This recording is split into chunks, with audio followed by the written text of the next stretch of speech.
And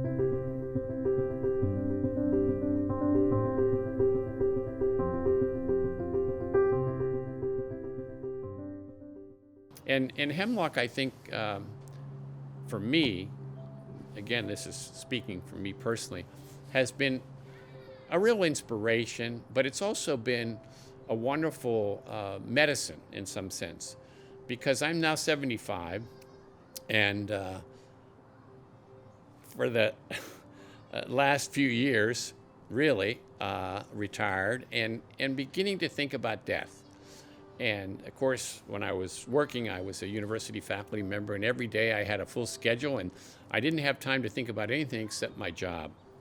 But once you retire, you start having a lot of free time, and that, if you're 70, you start thinking about, oh, I know a lot of people who've died already.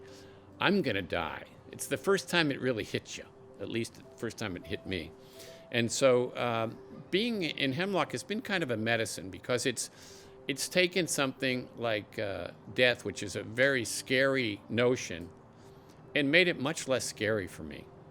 Much less scary, because I now have a better sense of how I can have some control over the conditions around my death.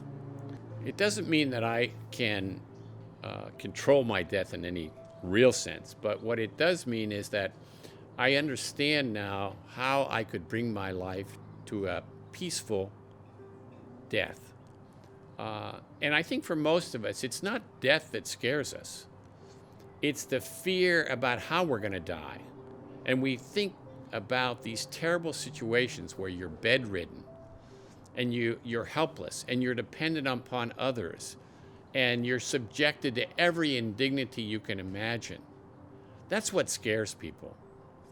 Death itself is not scary, I've come to realize. It's really the fear about all the stuff around death. And so if you get to a point where you understand how you could end your life in a peaceful way, it's very calming, really. And so for me, hemlock has been a medicine. It's been a very calming medicine. And I invite others to join us and see if if hemlock doesn't have the same effect on them.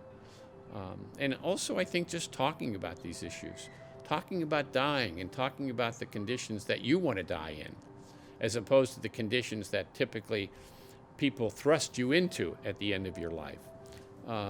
Being in hemlock has given me a sense of, I think, empowerment.